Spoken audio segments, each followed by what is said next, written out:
Sexually transmitted infection सबसे common कब होते हैं? जब सेक्सुअली सबसे ज्यादा एक्टिव फेज होता है, 15 से 24 साल का जो समय होता है। आप ट्रेन से अगर कभी जाएं तो जो दीवारें दिखती है ट्रेन से जाते में, उसमें फलाने हकीम जो है वो यौन रोग, गुप्त रोग का इलाज करते हैं। आज भी लोग छिपकर इन चीजों का इलाज कराते हैं, जबकि there is nothing to be ashamed of. थोड़ी खुजली होगी, सूजन आएगी, दर्द होगा और फ्लूइड निकलेगा। अगर इन डिजीजेस को टाइम पर ट्रीट नहीं किया गया, कई बार इन्फेक्शन के कारण से फैलोपियन ट्यूब्स ब्लॉक हो जाती हैं, तो फर्टिलाइजेशन ही नहीं होता। सेक्सुअली ट्रांसमिटेड इन्फेक्शंस लिखिए।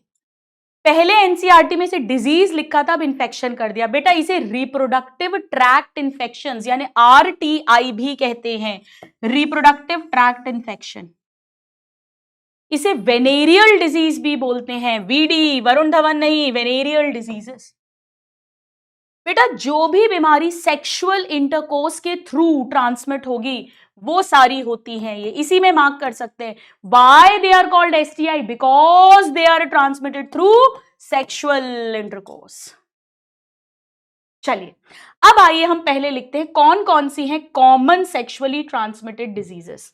बेटा देखो ये मैंने आपके लिए चार्ट बना दिया है जो वेरी इंपॉर्टेंट है, आउट ऑफ एनसीईआरटी है, बट पीवाईक्यूज कॉमनली आते हैं। बैक्टीरिया से 3 बीमारी आनी चाहिए, क्लमाइडियासिस, गोनोरिया एंड सिफिलिस। जो क्लमाइडिया, ट्रैकोमैटिस, निसीरिया, गोनोरी, ट्रिपोनीमा पैलिडम नाम के बैक्टीरिया से होती है। वायरस के अंदर 4 बीमारियां हैं, एड्स जो human immunodeficiency virus, hepatitis B जो hepatitis B virus, genital herpes जो herpes simplex virus and genital warts जो ह्यूमन पैपिलोमा वायरस से होती है। और प्रोटोजोआ के अंदर ट्राइकोमोनास वजाइनालिस नाम के प्रोटोजोआ से ट्राइकोमोनियासिस होती है। ये चारों बेटा वायरल हैं, शुरू के 3 बैक्टीरियल हैं। बेटा पहले इनकी डिटेल्स पढ़ाई जाती थी, अब नहीं पढ़ाई जाती। ये 2 हम बहुत डिटेल में पढ़ते हैं ह्यूमन हेल्थ एंड डिजीज में, जो हमारा नेक्स्ट क्लास भी होगी। चलो आगे बढ़े। अब सुनो, सेक्सुअली ट्रांसमिटेड इन्फेक्शन सबसे कॉमन कब होते हैं? जब सेक्सुअली सबसे ज्यादा एक्टिव फेज होता है, 15 से 24 साल का जो समय होता है। ये बहुत इंपॉर्टेंट है। अब बेटा ये जो बीमारियां हैं जिन्हें गुप्त रोग भी बोलते हैं, एक्चुअली ये यौन रोग हैं, गुप्त रोग। इनके कुछ कारण हैं कि ये इजीली डायग्नोज नहीं होते। एक्चुअली बेटा इनके जो शुरुआत के सिम्टम्स होते हैं ना, वो बड़े माइल्ड होते हैं। मुझे बड़ा ध्यान से सुनना। जो जेनाइटल एरिया है, जैसे फीमेल्स के अंदर अगर मैं बात करूं तो वो जो एक्सटर्नल जेनिटिलिया वाला एरिया है, वल्वा जिसे बोलते हैं, मॉन्स प्यूबिस और लेबिया मेजोरा माइनोरा, वो वाला जो एरिया है। मेल्स के अंदर अगर मैं बात करूं तो पेनिस के आसपास जो एरिया है, जेनाइटल एरिया। मेरे साथ बोलो, हल्की सी इचिंग होगी, थोड़ी स्वेलिंग होगी, थोड़ा दर्द होगा और फ्लूइड डिस्चार्ज होगा। क्या कहा मैंने? थोड़ी सी इचिंग होगी, थोड़ा दर्द होगा, थोड़ी स्वेलिंग होगी और थोड़ा सा डिस्चार्ज होगा। जनरली अर्ली सिम्टम्स बहुत माइल्ड होते हैं। अगर आपको प्रॉपर नॉलेज, अवेयरनेस, जागृति नहीं है तो काफी लोग डॉक्टर तक जाते ही नहीं है और ये सिम्टम्स बढ़ जाते हैं, कॉम्प्लिकेटेड हो जाते हैं। दूसरा रीजन ये होता है कि आज भी इन चीजों के बारे में बात करने में लोग झिझकते हैं, बहुत सारी भ्रांतियां हैं, मिथ्स हैं। आप ट्रेन से अगर कभी जाएं तो जो दीवारें दिखती है ट्रेन से जाते में, उसमें फलाने हकीम जो है वो यौन रोग, गुप्त रोग का इलाज करते हैं। आज भी लोग छिपकर इन चीजों का इलाज कराते हैं, जबकि there is nothing to be ashamed of. दोनों पार्टनर्स को ट्रीटमेंट देना होता है जब भी ऐसी कोई डिजीज होती है। फीमेल अगर आपके पास, जैसे हमारे पास आती है, तो हम हस्बैंड के लिए भी ट्रीटमेंट देंगे, क्योंकि फीमेल को ट्रीट कर दिया और हस्बैंड से अगर उनको इन्फेक्शन हो रहा है तो फिर वो दोबारा हो जाएगा। तो क्योंकि अर्ली सिम्टम्स बहुत माइल्ड हैं और क्योंकि इनको लेके बहुत सारे मिथ्स हैं, मिसकंसेप्शंस हैं, भ्रांतियां हैं, लोग इसको छुपाते हैं, इस कारण इसकी लेट कॉम्प्लिकेशंस हो जाती हैं। तो आइए पहले हम लिखते हैं कि इसके अर्ली सिम्टम्स क्या हैं। Symptoms very very important, symptoms of sexually transmitted infections. पहले हम अर्ली सिम्टम्स की बात करते हैं, शुरुआती जो सिम्टम्स होते हैं। मैंने आपसे कहा कि थोड़ी सी खुजली होगी, इचिंग, थोड़ी सी सूजन आएगी यानी स्वेलिंग, हल्का सा दर्द होगा, माइल्ड पेन, और फ्लूइड निकलेगा, फ्लूइड डिस्चार्ज। ये सब कुछ कहां होगा बेटा? जेनाइटल रीजन में। फीमेल और मेल के जो एक्सटर्नल जेनिटिलिया है, जेनाइटल रीजन, वहां पर मैंने आपसे क्या कहा था, थोड़ी खुजली होगी, सूजन आएगी, दर्द होगा और फ्लूइड निकलेगा। नाउ अभी कर देती हूं स्टूडेंट्स। चलो अब इसके लेट कॉम्प्लिकेशंस क्या होंगे ये हम एक बार लिख लेते हैं। लेट कॉम्प्लिकेशंस, अगर ध्यान नहीं दिया टाइम पर तो लेट कॉम्प्लिकेशंस क्या हो जाएंगे। अब मैं लेट कॉम्प्लिकेशंस आपको मस्त तरीके से याद कराती हूं, ध्यान से सुनिए। अगर इन डिजीजेस को टाइम पर ट्रीट नहीं किया गया तो ये पूरे पेल्विक एरिया में फैल जाएगी। जी हाँ, ये सर्विक्स, यूट्रस, फैलोपियन ट्यूब तक जा सकती है। मेल्स में ये पेनिस, यूरेथ्रा से होती हुई ब्लैडर, यूरेटर, टेस्टिस तक जा सकती है। यानी पहला कॉम्प्लिकेशन है पेल्विक एरिया में पूरा इंफेक्शन हो जाएगा, यानी पेल्विक इन्फ्लेमेटरी डिजीज। ये लेट कॉम्प्लिकेशन है अगर आपने टाइम पर ट्रीट नहीं किया। नाउ और क्या हो सकता है भाई, हो सकता है बेटा, हो सकता है प्रेगनेंसी होने में प्रॉब्लम हो, इनफर्टिलिटी। मैं एक एग्जांपल बताती हूं, कई बार इंफेक्शन के कारण से फैलोपियन ट्यूब्स ब्लॉक हो जाती हैं तो फर्टिलाइजेशन ही नहीं होता, तो इनफर्टिलिटी हो सकती है। या मान लो अगर प्रेगनेंसी हो भी गई तो पता पड़ा एक्टॉपिक प्रेगनेंसी हो गई। एक्टॉपिक प्रेगनेंसी पे मैंने आपको कहा था, इस पर भी PYQ आया हुआ है, नॉर्मल साइट की जगह भाई पता पड़ा फैलोपियन ट्यूब नैरो हो गया इन्फेक्शन के कारण से, फर्टिलाइजेशन हुआ बट वो वही प्रेगनेंसी अटक गई, फैलोपियन ट्यूब फट गया, इमरजेंसी में ऑपरेशन करना पड़ा। या मान लो अगर एक्टॉपिक प्रेगनेंसी नहीं हुई, नॉर्मल यूट्रस में प्रेगनेंसी हुई पर यूट्रस तक इन्फेक्शन आ गया था, एंडोमेट्रियम अच्छे से मोटी नहीं हो पाई, प्रॉपर इंप्लांटेशन नहीं हो पाया, समय से पहले ही एबॉर्शन हो गया, गर्भपात, एबॉर्शन हो गया। बेटा कितना इजी है, या तो पूरे पेल्विक एरिया में फैल गई PID, प्रेगनेंसी ही नहीं हो रही, इनफर्टिलिटी, प्रेगनेंसी हो रही है गलत जगह हो रही है एक्टॉपिक प्रेगनेंसी, प्रेगनेंसी हो रही है सही जगह हो रही है पर एबॉर्शन हो गया, या पता पड़ा बच्चा अंदर ही मर गया, यूट्रस के अंदर ही मर गया, बेटा मरा हुआ बच्चा पैदा हुआ, प्रॉपर ब्लड सप्लाई नहीं मिल रही थी, प्रॉपर न्यूट्रिशन नहीं मिल रहा था, और या कोई कैंसर हो गया, सर्विक्स का कैंसर हो गया, यूट्रस का कैंसर हो गया, टेस्टिस का कैंसर हो गया, रिप्रोडक्टिव ऑर्गन्स का कैंसर हो गया। यानी लेट कॉम्प्लिकेशंस काफी खतरनाक, सीवियर होते हैं। अच्छी बात यह है कि अगर अर्ली सिम्टम्स के टाइम ही डॉक्टर के पास पहुंचा जाए, क्वालिफाइड डॉक्टर, तो बहुत आराम से ये ट्रीट हो सकती हैं, बहुत आराम से। प्लीज इतना नोट कर लीजिए, बहुत आराम से। यानी जितनी भी STIs हैं, ऑल STIs completely curable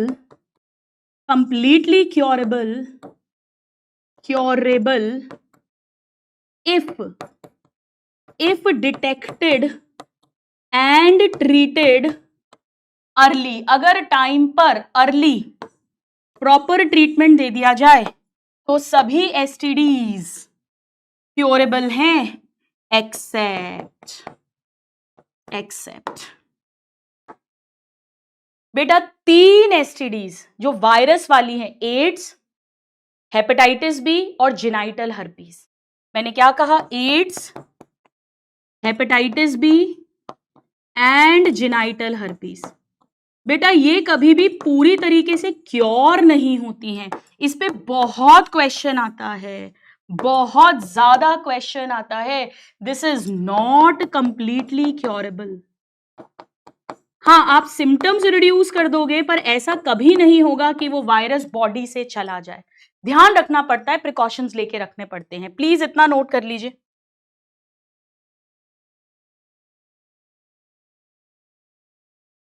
चलो अब एक बात और समझ लो, एक बार प्लीज अपनी NCERT निकालिएगा, जिसे हेल्प करे वो ये ट्रिक से भी याद कर सकते हैं। ये बैक्टीरियल हैं और ये वायरल हैं, ट्रिक्स अगर हेल्प करें तो आप यूज कर लेना। चलो बेटा एक बार NCERT निकालो सब लोग, प्लीज एक बार NCERT निकालो। ये सारे असर्शन रीजन है, अर्ली सिम्टम्स मैंने बता दिए, लेट कॉम्प्लिकेशंस भी मैंने आपको बता दिए हैं क्या होते हैं, ये सारा हो गया है। 12 से 24 साल उसको हम मार्क करेंगे। 12 से 24 साल प्लीज मार्क करिए, सबसे ज्यादा चांस होता है इस डिजीज को होने का। अब इसका बचाव क्या है? भाई पहला बचाव तो ये है कि अननोन पार्टनर या मल्टीपल पार्टनर्स के साथ सेक्स अवॉइड किया जाए, प्लीज इसी में मार्क कर लो। दूसरा, जब भी सेक्सुअल कॉइटस हो कॉन्डोम यूज किए जाएं। और तीसरा, अगर थोड़ा सा भी डाउट हो तो एक क्वालिफाइड डॉक्टर को दिखाकर कंप्लीट ट्रीटमेंट लिया जाए, complete treatment, very very important. Please ये तीनों पॉइंट्स यहीं पर मार्क कर लीजिए, या अगर आप प्रॉपर नोट्स बना रहे हैं तो उसमें नोट कर लेना। अब एक छोटी सी बात और बता रही हूं जो यहां डायरेक्टली नहीं दी हुई है, सुनिएगा बेटा। स्टूडेंट्स, ये जो HIV और हेपेटाइटिस है, ये मैंने लिख भी दिया था वैसे आपके लिए, जो HIV और हेपेटाइटिस है, 1 सेकेंड, ये और भी तरीके से फैलता है, मैं यहां लिख रही हूं, particularly AIDS and hepatitis B. बेटा ये सेक्सुअली तो फैलता ही है, but also transmitted, also transmitted.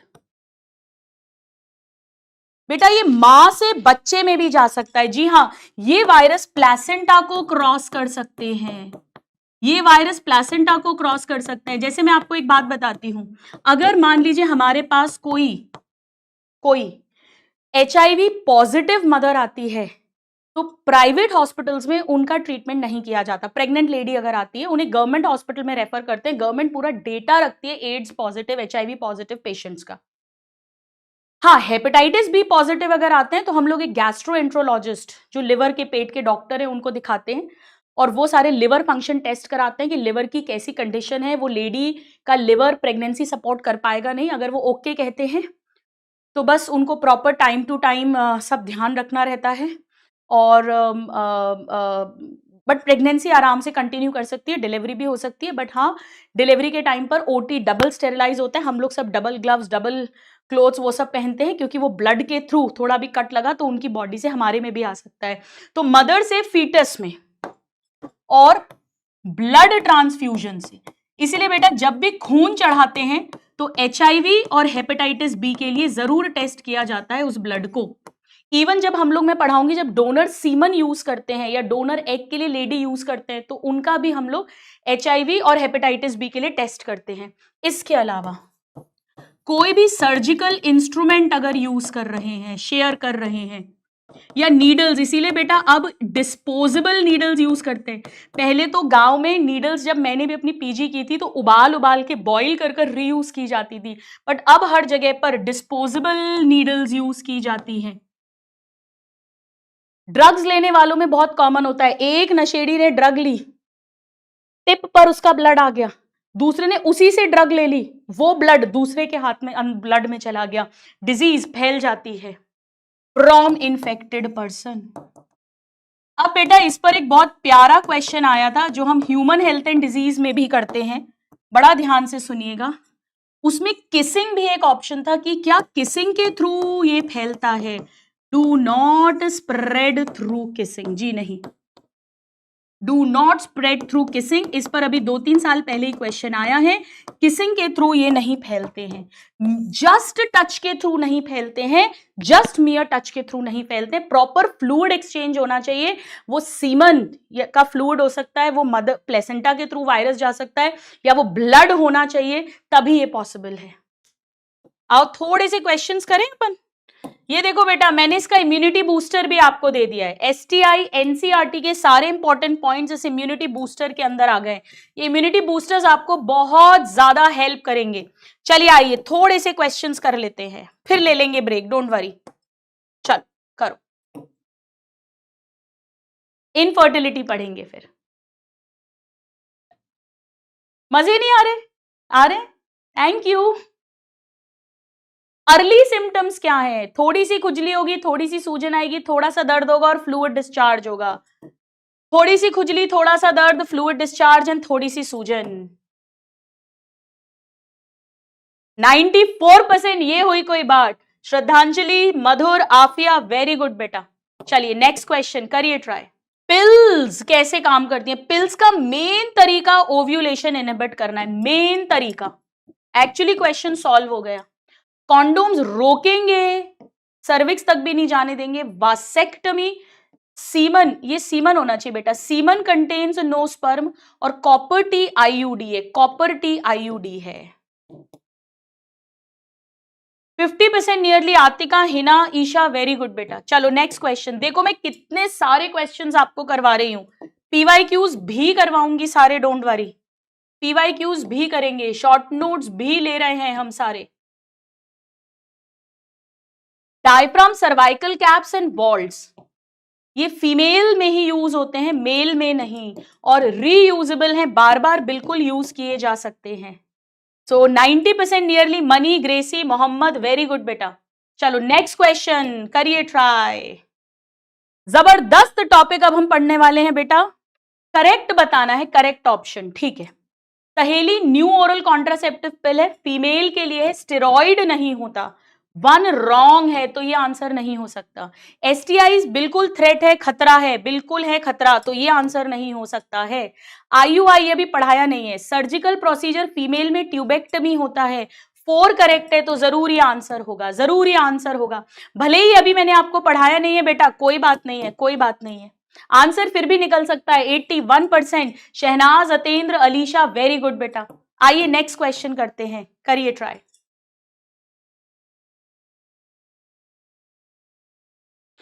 इस लेक्चर को करने के बाद कुछ करने की जरूरत नहीं है। टेलीग्राम चैनल प्रचंड सीरीज का भी मैंने आपको स्टार्टिंग में बता दिया है, और मेरा टेलीग्राम चैनल भी दे दिया, उसे ज्वाइन कर लीजिएगा। वहां पर हम regular daily dose, motivation, live, मैं पूरा आपके साथ टच में रहती हूं। करेक्ट पूछा है। ट्यूबेक्टमी का पर्पस क्या है? एग ना बनाए, नहीं नहीं नहीं, एग तो बनेगा, वो तो बनेगा, उसमें प्रॉब्लम नहीं होगी। Most important component oral contraceptive पिल में प्रोजेस्टेरॉन या प्रोजेस्टेरॉन ईस्ट्रोजन, तो हाँ तो अभी मान सकते हैं। कॉन्ट्रासेप्टिव पिल्स ओव्यूलेशन नहीं होने देंगी, 3 भी करेक्ट है, 3 भी करेक्ट है, तो ये आंसर नहीं होगा। स्टेरिलाइजेशन मेथड रिवर्सिबल नहीं है बेटा, पुअरली रिवर्सिबल है, 4 रॉन्ग है, जरूर ये आंसर होगा। आओ चेक करें, 2 करेक्ट है, 3 करेक्ट है। इंडिया के अंदर रैपिड डिक्लाइन है, बिल्कुल, डेथ रेट, आईएमआर, एमएमआर सब में डिक्लाइन हो रहा है, बिल्कुल करेक्ट है। 80% ने सही दिया, बहुत बढ़िया। स्वयं, मयूरी, पूनम, मोहम्मद, विशाल, वेरी गुड बेटा। आइए नेक्स्ट क्वेश्चन। हर तरीके का क्वेश्चन मैंने आपके लिए बनाया है, असर्शन रीजन बनाए हैं, मल्टीपल स्टेटमेंट बनाए हैं, मैच द कॉलम्स बनाए हैं, सिंगल चॉइस बनाए हैं, हर तरह का क्वेश्चन, और पीवाईक्यूज भी हम करेंगे। देखिए, देखो क्या पूछा है, करेक्ट पूछा है या इनकरेक्ट पूछा है। एमटीपी फर्स्ट ट्राइमेस्टर में सेफ है, बिल्कुल करेक्ट है, हमसे करेक्ट ही पूछा है, फर्स्ट बिल्कुल करेक्ट है। जनरली कॉन्सेप्शन के चांसेस निल हैं अगर मदर ब्रेस्ट फीड करती है बच्चे को 6 महीने तक, ना कि 2 साल तक, 6 महीने तक, ये आंसर हो गया। IUD, copper T highly effective है। कॉन्ट्रासेप्टिव पिल्स नहीं, 1 हफ्ते तक नहीं बेटा, 72 आवर्स आफ्टर कॉइटस, इमरजेंसी की बात कर रहे हैं, तो 1 और 3 बिल्कुल करेक्ट है। 2 स्टेटमेंट पढ़ के हमने आंसर निकाल लिया, केवल 20% ने करेक्ट करा, क्यों? ये भूल गए? मेरे पलटू जनता पलट गई, पलट गई भाई, पलट गई। चलो नेक्स्ट क्वेश्चन। कितने स्टूडेंट्स ने ईमानदारी से एक बार मुझे यस लिखकर भेजो कि मैम हमने वो 2 इयर्स नहीं देखा और उसे करेक्ट लगा दिया, एक बार भेज दो यार, दिल जीत लो मेरा सच्चाई लिखकर। देखते हैं कितने स्टूडेंट्स ईमानदार हैं। All sexually transmitted disease, gonorrhoea है, सिफिलिस है, और ये भी है। यहां पर ये है, मलेरिया नहीं है, ये है, ये दोनों नहीं है, ये नहीं है, ये दोनों है। बेटा मलेरिया प्लाज्मोडियम से होता है, मच्छरनी फीमेल एनाफिलीज मॉस्किटो की बाइट से, फिलारियासिस हाथी पांव फीमेल क्यूलिक्स मॉस्किटो की बाइट से होता है, सेक्सुअली ट्रांसमिटेड नहीं होते हैं ये।